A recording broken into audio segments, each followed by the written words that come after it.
નમસ્કાર દર્શક મિત્રો, આજે આપણે સાવધ ન્યૂઝના માધ્યમથી અને સાવધ ન્યૂઝ ચેનલમાં આપનું સૌનું હાર્દિક સ્વાગત છે.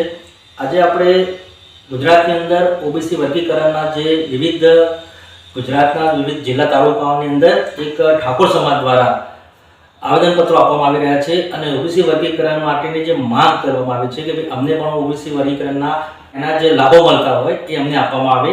તો આપણી સાથે આજે પાટણના ઠાકોર રણજીતસિંહ, જેઓ પોતે પૂર્વ કોર્પોરેટર પાટણ નગરપાલિકામાં પણ 10 વર્ષ એમની સેવા આપેલી છે. આજે પાટણ જિલ્લાના ઓબીસી વર્ગીકરણની અંદર જિલ્લા પ્રમુખ તરીકે હોદ્દો સંભાળી રહ્યા છે અને પાટણના કલેક્ટર કચેરી લઈ તાલુકા તેમજ પાટણના દરેક તાલુકાઓની અંદર પ્રાંત કચેરી શ્રી મામલતદાર કચેરી સુધી ઓબીસી વર્ગીકરણની માંગ સાથે એમને આવેદનપત્ર આપવામાં આવ્યા છે અને લડત પણ ચલાવી છે. તો રણજીતસિંહ, આપનું સાવધ ન્યૂઝ ચેનલમાં આપનું હાર્દિક સ્વાગત છે. ખાસ કરીને વાત કરીએ રણજીતસિંહ, તો ગુજરાતમાં ઓબીસી વર્ગીકરણ કેમ જરૂરી છે ઠાકોર સમાજ માટે? હા, પહેલા તો પ્રથમ પ્રવીણસિંહ આપનો ખૂબ ખૂબ આભાર માનું છું કે આપની સાવધ ન્યૂઝ ચેનલ દ્વારા ગુજરાતમાં ચાલતી ઓબીસી વર્ગીકરણ મુહિમને આપ ઉજાગર કરવા માટે મને આપના માધ્યમથી જે તક આપી એ બદલ આપનો દિલથી ખૂબ ખૂબ આભાર માનું છું. હવે આપ ગુજરાતમાં ઓબીસી વર્ગીકરણ કેમ જરૂરી છે, તો સાહેબ 1978 થી આપણે ઓબીસી વર્ગીકરણ સરકાર દ્વારા અમલ કરવામાં આવી, જેમાં 82 સમુદાયો જ ઓબીસીમાં સમાવિષ્ટ હતા. આજે 1995 થી આજ દિન સુધી બીજા અન્ય સમૃદ્ધ સમાજોનો સમાવેશ થવાથી 146 સમુદાયો એકત્રિત થયા છે, જેથી 20% સમૃદ્ધ સમાજોને બાદ કરતા બાકીના 125 થી 26 સમાજો જે અતિ પછાત છે, જેવા કે ઠાકોર સમાજ, સૌરાષ્ટ્રમાં કોળી ઠાકોર સમાજ, રાવળ સમાજ, નાઈ સમાજ, મોચી, નર, ભજણિયા એવા અન્ય નાના મોટા સમાજો એ ઓબીસીના લાભથી વંચિત છે. દેશ આઝાદ થયો અને ત્યારથી આ 146 સમાજોનો સમાવેશ થયો ત્યારથી આ સમાજો નોકરીથી અને સરકારી લાભોથી વંચિત છે. હાલ એમની સ્થિતિ દયનીય છે. માટે તારક ઠાકોર ગાંધીનગર દ્વારા જે ગુજરાત ઓબીસી વર્ગીકરણની મુહિમ ચલાવવામાં આવી રહી છે, એમાં અમારા જેવા શિક્ષિત હજારો યુવાનો, હજારો સમાજના પ્રેમીઓ આ મુહિમમાં જોડાણા છે અને સારી રીતે ગુજરાતમાં ઓબીસી વર્ગીકરણ મુહિમ એક જન આંદોલનમાં ફેરવાઈ રહી છે અને આ અતિ પછાત સમુદાયોને સરકારી નોકરીના લાભ મળે, અન્ય સરકારી યોજનાઓના લાભ મળે, એના માટે તારક ઠાકોર દ્વારા આ ઓબીસી વર્ગીકરણ ચલાવવામાં આવી રહી છે. રણજીતસિંહ, બીજી વાત કરીએ ખાસ તો ઓબીસી વર્ગીકરણમાં સરકાર દ્વારા જો કદાચ તમને માગણીઓ છે અને માગણીઓ સરકાર દ્વારા જો આપવામાં આવે, તમારી માગણી પૂરી કરવામાં આવે તો 20% સમૃદ્ધ અન્ય સમાજો પર રહેલા છે, તો એમ બાબતે એમને પણ અન્યાય થશે કે શું કહેવું છે બાબતે? હા, એમાં અમારી માગણી આ સમૃદ્ધ સમાજોને એવોર્ડ કરવાની કે ઓબીસીમાંથી હટાવવાની નથી.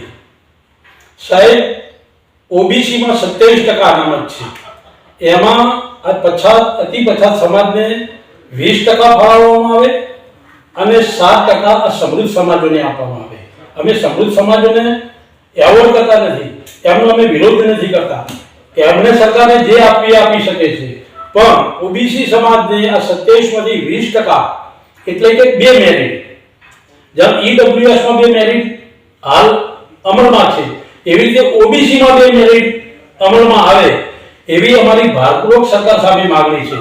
અને વધુમાં આપે કહ્યું કે આ 20% સમૃદ્ધ સમાજો છે એ લોકોને અન્યાય કે એમનો વિરોધ, સાહેબ હાલ દેશની અંદર 12 રાજ્યોની અંદર ઓબીસી વર્ગીકરણ અમલમાં છે.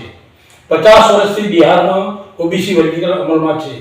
તો આ 2 મેરિટમાં જે સમૃદ્ધ સમાજો હતા એમને આજ સુધી કોઈ વિરોધ કે એવું કોઈ ઉત્પન્ન થયું જ નથી, કોઈ આંદોલન પણ નથી થયું.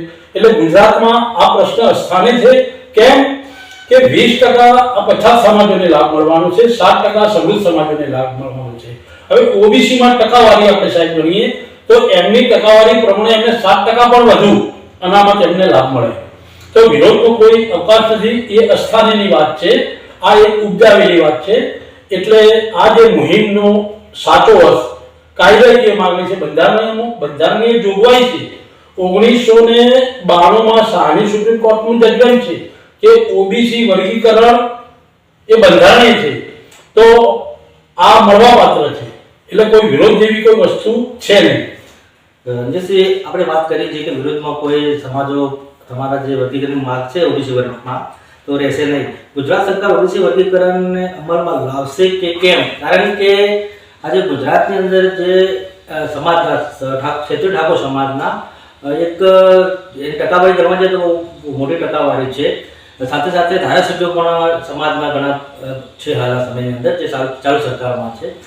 તો શું આ પર આપણી જોડે જોડાશે અને સરકાર ઓબીસી વર્ગીકરણ અમલમાં લાવશે કે કેમ? હા, સરકાર માટે ઓબીસી વર્ગીકરણ લાવવું એ એક રાજ્યનો સ્વતંત્ર અધિકાર છે. હું એક સાહેબ આપણે દાખલો આપું કે પાટીદાર સમાજોએ જ્યારે ઈડબ્લ્યુએસ અનામતની માગણી કરી તો ઈડબ્લ્યુએસ અનામત એ કોઈ બંધારણમાં જોગવાઈ હતી જ નહીં. તેમ છતાં પાટીદાર એક સંગઠિત સમાજ છે, એમનું નેતૃત્વ સબળ છે. કોંગ્રેસ હોય, ભાજપ હોય, આપ હોય કે અન્ય ઘટક દળો હોય, એમના તમામ નેતાઓ આ સમાજની ઈડબ્લ્યુએસ માગણીમાં જોડાણા હતા અને એક મોટું અમદાવાદની અંદર 5 થી 7 લાખ સમાજના બંધુઓનું માગણીનું એક સંમેલન યોજ્યું હતું. તો સરકારે એની નોંધ લીધી. સાહેબ સમજો કે ઈડબ્લ્યુએસ રાજ્ય સરકારને અધિકાર નહોતો, એ કેન્દ્ર સરકારના અંડરમાં આવતું હતું, એ દેશ લેવલની વાત હતી.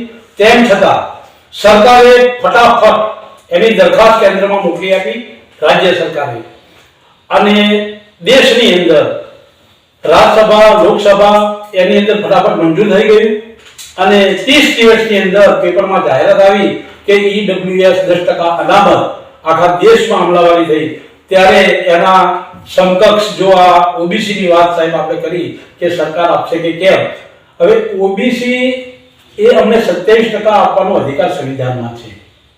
અમારી લડત એ છે કે આ 82 સમાજોમાં વધુ સમાજો જે અંબુરાયા અને 146 સમાજો થયા, એમાં જે સમૃદ્ધ સમાજ છે એમને અલગથી ઓબીસી નું મેરિટ જાહેર કરવામાં આવે અને પછાત સમાજોને અલગથી મેરિટ જાહેર કરવામાં આવે તો એની સમાનતા જળવાઈ રહે. દરેક આ 146 સમાજને સમાન હક મળે એવી અમારી ન્યાયિક માંગણી છે. અને ન્યાયિક માંગણી હોય, સરકારને સ્વતંત્ર અધિકાર હોય રાજ્ય સરકારને, અને નવી કોઈ આ ઈડબ્લ્યુએસ બાબત 10% અનામત માંગવાની નથી. અમારે તો જે છે એમાંથી કઈ મેરિટ જાહેર કરવાના છે. એટલે બહુ મોટી વસ્તુ નથી. એટલે સરકાર જો અમારા એક દુઃખ સાથે કહેવું પડે સાહેબ, આ માંગણી એક એનસીકે સમાજ છે, એનસીકે સમાન છે. અમારા સમાજના દરેક પક્ષીય આગેવાનો જો એકત્રિત થાય અને આ મુહિમને સમર્થન આપે તો સાહેબ 30 દિવસની અંદર રાજ્ય સરકારને ફરજ પડે અને આ ઓબીસીમાં 2 મેરિટ જાહેર કરે એટલે કે ઓબીસી વર્ગીકરણ થાય એવું બંધારણીમાં જોગવાઈ છે સાહેબ. ગેરબંધારણીય તો છે જ નહીં. રહી વાત અમારા સમાજની એકતાની સમર્થન આપવાની, સમાજ સાથે છે, પણ સમાજના જે પક્ષીય આગેવાનો છે એ ખણખોતર મીટતા નથી. એક ખુલ્લા દિલથી સમાજની મદદે એમને આવવું જોઈએ. અને આપના ચેનલના માધ્યમથી અમારા સમાજના પક્ષી આગેવાનોને 2 હાથ જોડીને વિનંતી કરું કે આપ સમાજના હિત માટે, સમાજના ભાવિના ઘડતર માટે અને ઘડતરની ઈંટ બનવા આપ સમર્થન આપો.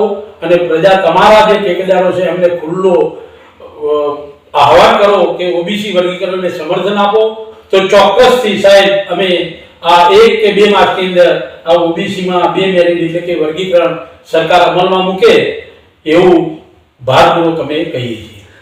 તો આજે આપણે પાટણના જે ઓબીસી વર્ગીકરણના જિલ્લા પ્રમુખ રંજનસિંહ ઠાકોર સાથે મુલાકાત કરી અને ઓબીસી વર્ગીકરણ માટેની જે એમની માગણીઓ છે અને સમાજની એકતાની પણ વાત કરી છે.